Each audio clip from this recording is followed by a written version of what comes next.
While most people spend most of their lives struggling to earn a living, a much smaller number seem to have everything going their way. Instead of just earning a living, the smaller group is busily working at building and enjoying a fortune. Everything just seems to work out for them. And here sits the much larger group, wondering in awe on how life can be so unfair, complicated, and unjust. So what's the major difference between the little group with so much and the larger group with so little? Despite all the factors that affect our lives, like the kind of parents we have, the schools we attended, the part of the country we grew up in, none has as much potential power for doing good as the ability to dream. Dreams are a projection of the kind of life we want to lead. Dreams can drive you. Dreams can make you skip over obstacles. When we allow our dreams to pull us, they unleash a creative force that can overpower everything in our way. To unleash this power, though, your dreams must be well defined. A fuzzy future has little pull power. Well-defined dreams are not fuzzy. Wishes are fuzzy. To really achieve your dreams, to really have your future plans pull you, your dreams must be vivid. Most people think that happiness comes out of being successful or having good health, when in fact the reverse is true. Happiness is not something that's earned or deserved. Happiness is simply a state of mind by which our thinking is positive a good share of the time. If you wait until you feel deserving of having pleasant thoughts about your life, you'll end up convincing your subconscious that you're undeserving of happiness. And the result is you'll be unhappy and unsuccessful in most of your undertakings.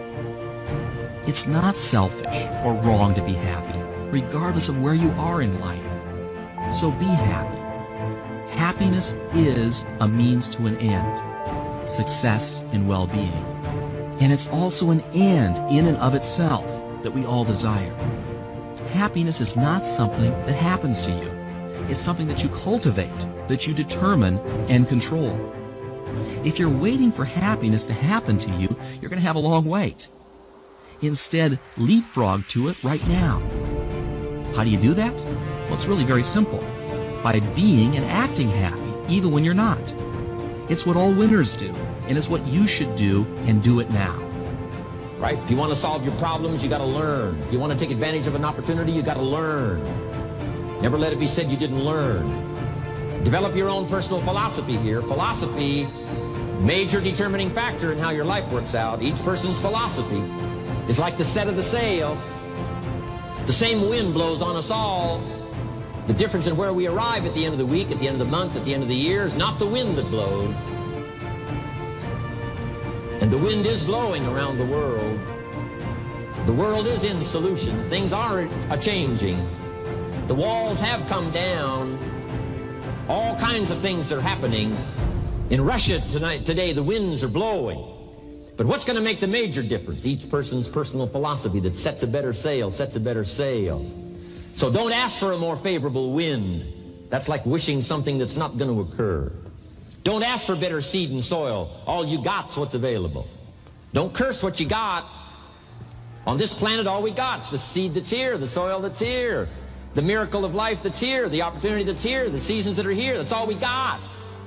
Wherever you've come from in your country, the economy you got, that's all you got. The key is to set a better sail and turn what you've got into the miracle of your future. Don't wish it was easier. Wish you were better. Don't wish for less problems. Wish for more skills. If we were to send out our desires intensely, to visualize them until our very mentalities vibrated with the things we long for, and to work persistently in their direction, we would attract them. Everywhere there are disappointed men and women who have soured on life because they could not get what they longed for. A musical or art education, the necessary training for authorship, for law or medicine, or engineering, or for some other vocation to which they felt they had been called. They are struggling along in an uncongenial environment, railing at the fate which has robbed them of their own. They feel that life has cheated them, when the truth is they have cheated themselves. They never got the spindle and distaff ready that would have drawn them to the flax for the spinning of a happy and complete life web. They did not insistently and persistently send out their desires and longings. They did not nurse them and positively refuse to give them up. Above all, they did not put forth their best efforts for their realization. Decide what you want and act as if it was already yours. Now, the reason we can act thinking that it's already ours is because not only can we vision the end results, we can also vision the beginning of making it real. So we don't start till it's finished, but it is possible for human beings to finish something before they start. Human beings are the only life on earth that has this incredible capacity to change the course of the world. No other life form can do that. Every other life form except humans seems to operate simply by instinct and the genetic code. In the winter, the goose flies south. How often? Answer, every winter. If you said to the goose, hey, it'd be better this year to go west, he ignores everything.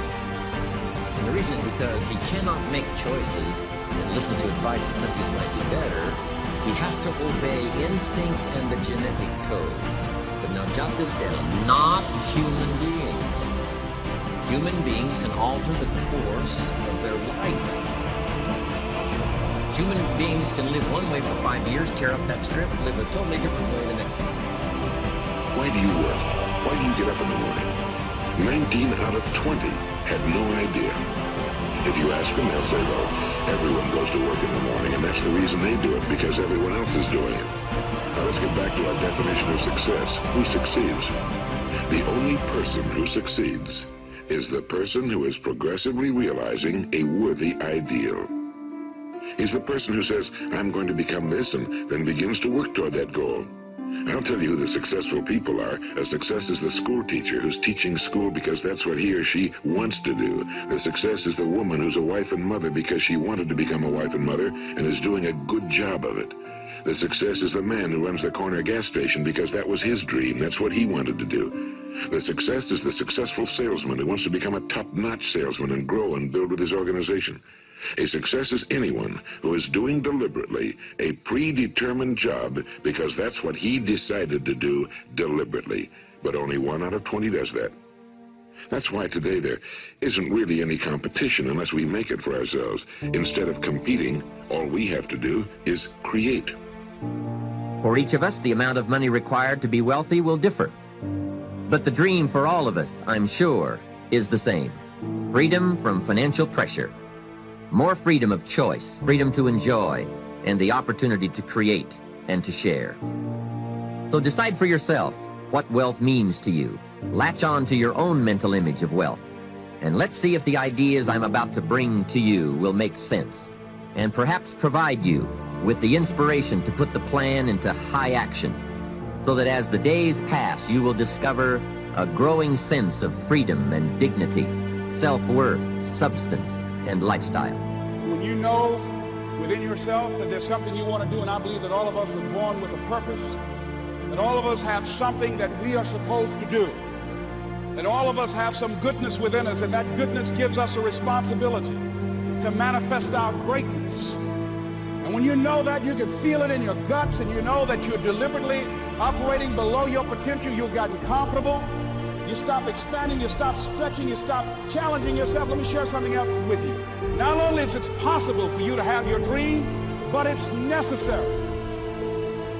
It's necessary that you have it, that you work on it, that you develop yourself, that you go for what is yours in the universe. I have a friend that at the beginning of the year I was in Los Angeles giving a speech, and I do a seminar teaching people how to become involved in the speaking business, and also one called Speaking with Power, teaching people how to begin to develop their communication skills.